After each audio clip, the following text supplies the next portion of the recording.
Welcome to the JD Fix, your quick fix hub for smarter JDs and better hiring. Our episodes will cover before and after job posting rewrites, using AI tools to create better job postings faster, scaling consistency and cutting the chaos through templating, compliance checks to keep your job ads clear, fair, and risk-free, plus trends and best practices to stay ahead in JD writing. I'm Heather Fenty. Whether you're an HR pro, recruiter, or hiring manager, I'll help you write better job posts fast.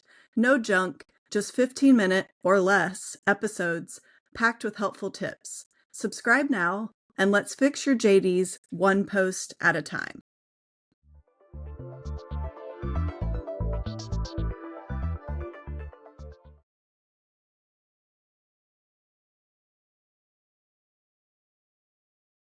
Hey there, you're listening to the JD Fix, the podcast where we dive into what's broken in job descriptions and how to fix it.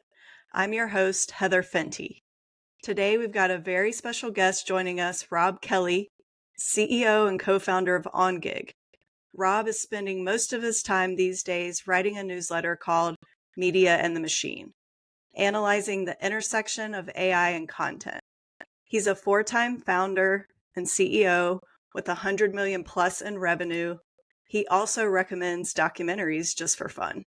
Thanks for joining me today, Rob. Thanks for having me, Heather. You know, I like hanging out with you. Of course. Today, we're going to take a look at how job descriptions got broken in the first place, what it's costing organizations, and where things are headed next. So I have some questions for you, Rob. Are you ready? Go for it. Okay, let's start at the beginning. What was the moment you realized job descriptions were broken, and what inspired you to build Ongig around the problem? You know, it was a couple moments. I was with a partner, Eben Pagan, who he and I ran a dating advice business. And we were at this awesome conference called All Things D, All Things Digital. And we just lucked out in that. Well, first off, I lucked out because Eben paid for my ticket. And it was like, a few $1,000s. And I was CEO of his company. I mean, he was the founder. He really thought the brilliant idea of this dating advice. Anyway, so we happened to go to this conference that had Steve Jobs and Bill Gates on stage at the same time. And there was a QA at the end after they did a presentation, spoke, got interviewed, and I got to ask a question. And the question basically to Bill Gates and Steve Jobs was, what's the one piece of entrepreneurial advice you've got for someone like me and Eben sitting next to me?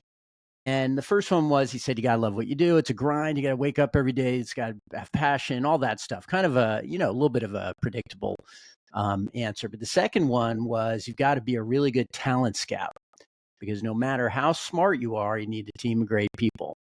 And I thought that was interesting that was his number 2 one. It wasn't like perfection with a product, or you could guess a lot of things. It was like, wow, okay, there's one of 2 things that Steve Jobs said. I had been thinking about this in terms of when you hire someone, it is arguably the biggest transaction of your life and theirs. And I've got some data to back this up. I wrote an article called shortly after called The 80-20 of Hiring, where your most valuable hire of 100 hires is $30 million. They're worth $30 million. And I back this up with data. Basically, the average employee generates $450K revenue per year for S&P 500 companies. But they're not all, as we know, not all employees are created equal. So when you dig down and do sort of the Pareto principle, 80-20, it turns out that the top hire is worth about $30 million. The next hire, or next 3 hires rather, are worth about 1.9 million. The next 16 are worth about the average, 450K. And then about 80 employees are worth below the average. They just have less impact on the business. So I started to think of this $1 million hire, that this transaction, it's like, first off, to hire a superstar, the one of the 100, if you're an enterprise company, the one of 100 is worth $30 million. That's the biggest transaction in most people's lives, bigger than buying a car, going to college, buying a house. and even the next three, right? And even the 450K per year, if you look at it that way. I mean, this is big bucks. Mhm. So when I then looked at the job description being like the main ad, a job posting, and I'm going to use those interchangeably, even though all of Right. us HR nerds know there's a difference, but let's just call it the job description. That if this is the content to sell a candidate on working for you, for your company, I just looked around and thought these are really crappy. I don't think the superstar worth 30 million a year is gonna click apply to most job descriptions out there, most job postings. They just Mhm. won't. And even the next level down, as we all know, that's usually going to come from referrals, or really good recruiters. But any candidate's going to have to look at some content at the end of the day to decide whether they want to join the company. And job descriptions are, they're the one to beat. That's where all this content should be centralized. And so I just thought we could do a lot better than most of the job postings I saw, job descriptions out there on Indeed and LinkedIn and everything else. I Right. just thought they're real crappy. Yeah. Well, so you mentioned crappy crappy job descriptions. Um, Sounds like a what are good some of segue to your next question. I can tell. it is.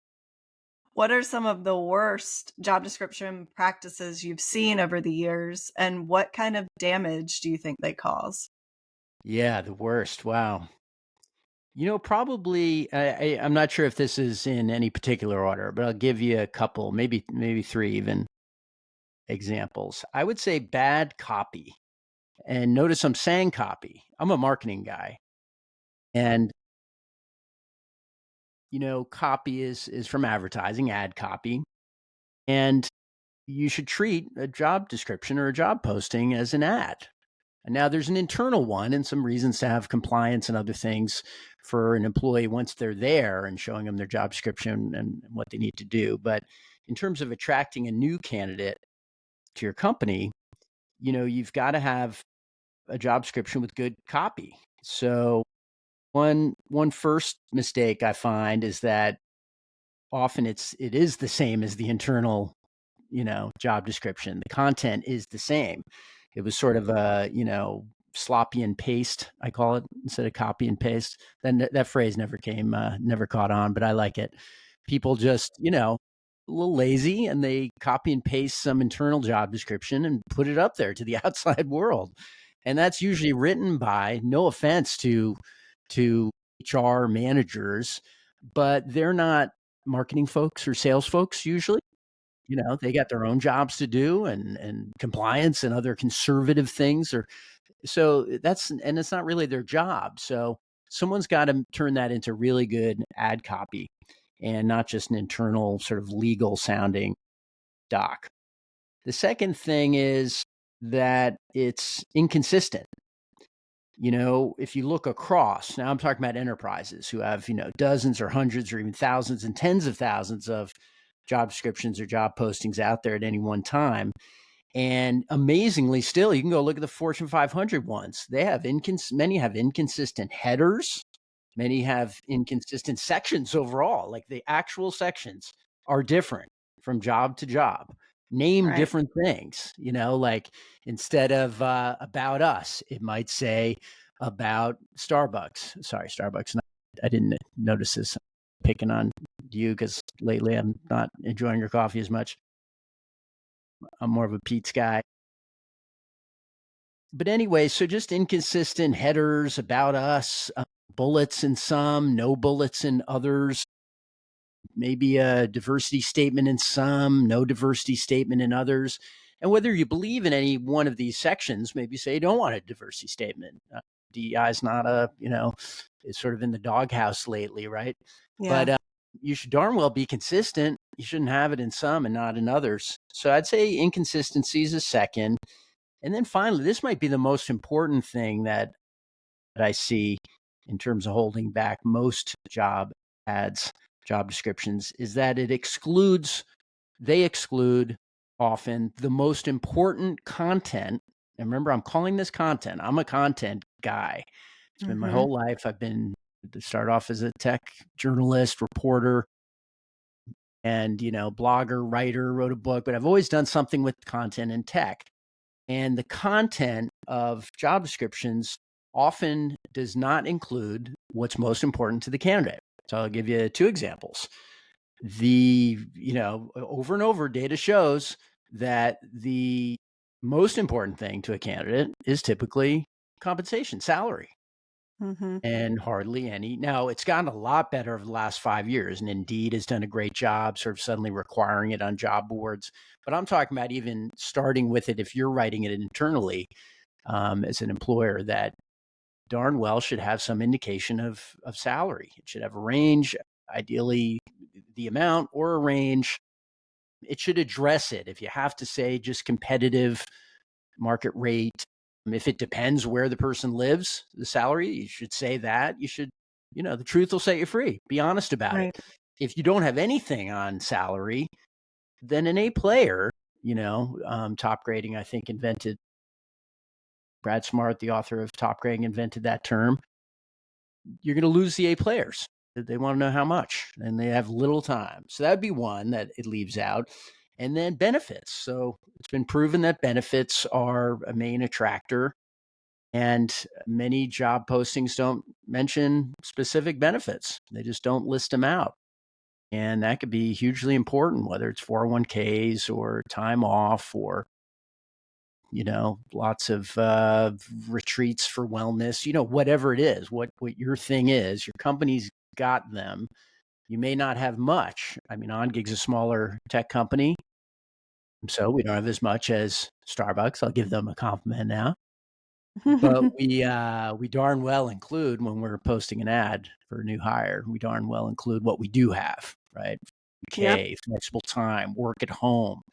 By the way, I would put that almost as a third. So if you said salary is, I could argue these are the three most important pieces of content that every job posting should have, because they're the most important to the candidate, who is who you're trying to attract. And that would be salary, number one, benefits, number two, and clear statement about work flexibility, location flexibility. Even if it's going to the office all the time, clear on location. Where Yeah, is this people want person to going to know. work? Yeah, yeah. And again, if Absolutely. it's work at home all the time, great. If it's work in the office all the time, great. If it's, my wife is like, has to be in the office 50.1% of the time for a big Mm-hmm. tech company. And so they're using their badging in, 3 Right. days a week or whatever it is. You should just be clear on those. Yeah, that's great. All right. Well, so my next question is you've talked a lot about in the past cleansing job content. So, can you explain what that means and why it's such a critical first step in fixing job descriptions? Yeah, and I don't have a better word for it than cleansing, but that's what I look at, when we created Ongig. I do look at it as a cleansing, you know this, of course, a cleansing system tool to take your job content, if your existing job content, and running it through Ongig, and out comes, the better, cleaner, more effective job content. So I'll give you a couple of, let's see what's the best example. I don't recall if we can use the name here, but so one's a Fortune, let's call them a Fortune 20 company, top 20 company, arguably, and one top brands in the world. So on-gig customer, they come to us. Basically, their main problem was, hey, Rob, like we're competing with Meta, and we're competing with Elon Musk's companies, Tesla, X.com, formerly Twitter. And we're huge, big brand, but we're sort of older company. So how do we stand out to candidates who are wanting to go work at those more exciting places? The next open AIs of the world, like everyone wants to work there. So in this case, what we were able to do is go through and make sure that we cleansed all their job descriptions to be formatted properly. The bullets were consistent, the headers were consistent, the names of each section, like what you'll do, about us, including like the individual team they would be on, not just about us as a company. We made sure all of their job descriptions were written in the first person, second person. Another tip, by the way, that's way more effective. It's conversational. By first person, second person, it means like, we want you to work for us because you're going to get a great salary, you're going to get great benefits, you can work from home X days a week, and we're on a mission to change the world. But notice it's Sounds we pretty and good. you. Yeah, thanks, not bad, right? We and you, as opposed to this job requires that the candidate, you know, work on these things, and that sounds more like a legal document or a DMV job, which, I wish we could turn the DMV into Ongig customers because we could really cleanse their, yeah, sorry, Starbucks. I should have picked on the DMV earlier because they're so Right. easy to pick on. I'm sure some are great, but I looked at some recently and they were just horrible and read like a legal document, which no A-player candidate is going to enjoy reading. So anyway, we helped cleanse all that and make them super consistent, more compelling.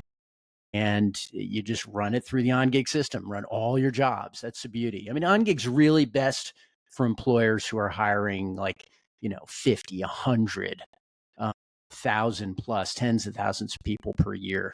If you're just, if you're just writing a couple job ads, a handful, the OnGig blog, as you know, because you run it, gives like all the free tips that we're talking about here.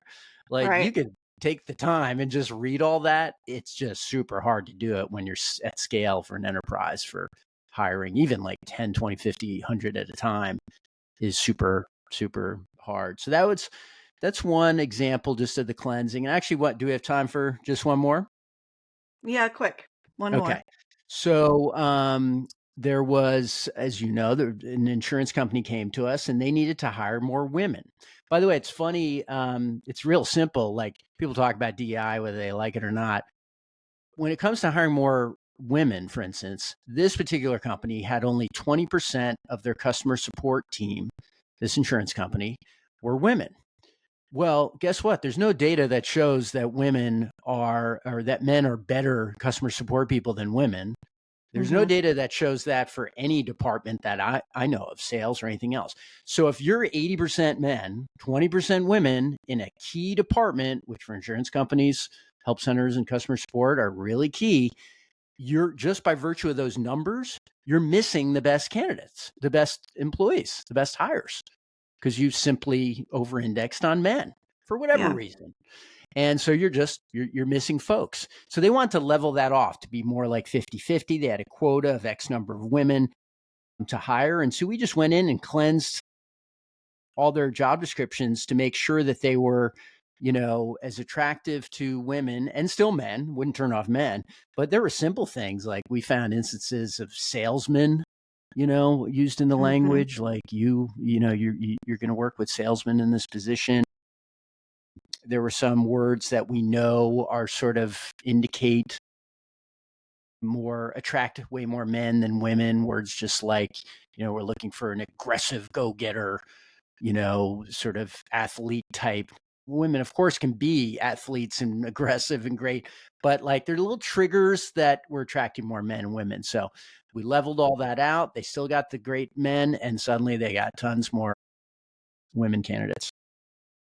Nice. Good. When All right. parental leave, by the way, one was parental leave. They didn't Oh, have that in yes. the benefits. So we got to add that in, because parental leave is important for men and women, of course, but mostly women are having babies. So basically that was an extra like perk that they had. They just didn't advertise it. Wow. Okay. Well, that's a good ad then. Yeah. Okay. So we talked What about in else the you got? intro. Yeah, we talked about in the intro your new AI newsletter. So where do you see AI fitting into Media the and the machine. yes, media and the machine? How do you like the name? I like it. It's Good. cool. Yeah. Yeah. It's a little 7 syllables. I wanted to get it shorter, but I really liked because as you said in the intro, thank you for mentioning it, analyzing where AI and content meet, the intersection of AI and content, really helpful. I've been in the space tech and content my whole career, as I said. So this is exactly, stuff that helps Ongig, that intersection, because AI Yeah. now is so important. Yeah. So where do you see AI fitting into the future of job descriptions? Well, a couple things. So I just, even though I knew you were going to ask this, because what interview these days is not going to ask about AI? So a couple things. One is, let's see, humble brag here. The I think it's 10 years ago. We'd have to go check, when Kevin, Ongig's co-founder, and we went in. We were invited by Google in to talk about AI, because Google. I think folks are so carried away these days with OpenAI, rightfully so. They're doing awesome AI stuff, leading the way in many ways. But Google has been around longer and was looking into it longer. And they had the best technology for searching jobs, like on a career site. You know what I mean? If you have your own career site and you have a bunch of jobs listed, they, by far, 10 years ago, I think, 8, maybe 7, I don't know. I'm bad with that, long back. I had a couple of glasses of wine last night, so I'm not thinking so clearly, but you'll be able to check, put it in the show notes. So anyway, but about, maybe call it 7, 8 years ago, they invited us in to talk about AI, because we were using their Google Cloud AI job search for our customers. And it was like 10x the best. I don't know if folks remember Watson AI back then from IBM. They had it, great name. It just, Google's AI job search has kicked its butt like 10, 20x. So we were using it with customers. Some awesome customers, GoPro and Elastic, and a lot of awesome customers. You can, I'm sure, remind me of others. And anyway, so we oh no, sorry, Elastic didn't use it. They use their own. They happen to have their own job search technology. But GoPro is a great example, and it Mhm. just crushed it. They Go Elastic, by the way. We love you. And GoPro crushed it with this Google crushed it with this job search AI technology. And so we went in and talked to them. So we've been thinking and talking about AI and using it for that long. Right. Before Textio came about, one of our OnGig's competitors. They do a great job on some things, but way before OpenAI and all that. So we've had it in our technology for a long time. We're big believers in AI, but it's easy to fumble the ball writing job descriptions with AI. Here's the good news. You can write them super fast. It'll Hmm. it'll pump it out fast, depending on how much you pay OpenAI and Google Gemini or Auto Copilot from Microsoft and all these others. It'll write it super fast. You'll feel like, boom, it's done. Problem. They'll come out real crappy. The language will be fluffy, mediocre. It'll read like a brochure, because guess what? It went out and looked at all the crappy job postings on the internet, and it merged them all together. And really fast, it came up with just a conglomeration of those ones, which I already said earlier are mostly pretty crappy. But you got to really use the best of AI, and it could even get you in trouble in some ways. So we believe at OnGig, I personally believe this, that most AI is best used augmented with a human steering it. And in this Hmm. case, we take all the best AI, we weave it into OnGig, and we give you the best of both worlds. And we're that human helping to augment, as well as there's a little check that you'll see at the end of, we'll show you here's how all the jobs are, the consistency level. Here's where something maybe is not consistent. Is that okay? Or in Yeah. OnGig, you can label it not consistent. And, sorry, humans, you still have to work a little bit to be the best, to get that 30 million superstar who's worth $30 million a year to you, or the next 3 worth 2 million a year to you. You got to work a little bit, but that's the good news. Your employer needs you. AI Hmm. is not going to replace your job if you're doing the best at writing job descriptions. Right. And it helps you write faster, so you can spend time on other stuff too, which is great. Okay, one last question for Yeah. you. If you could give one piece of advice to talent acquisition teams who want to overhaul their job description process this year, what would it be? Well, I'm very biased in this case, but I would say to do a free call with you and the OnGig team. And the reason I say this is because the AI stuff we were just talking about is a real moving target.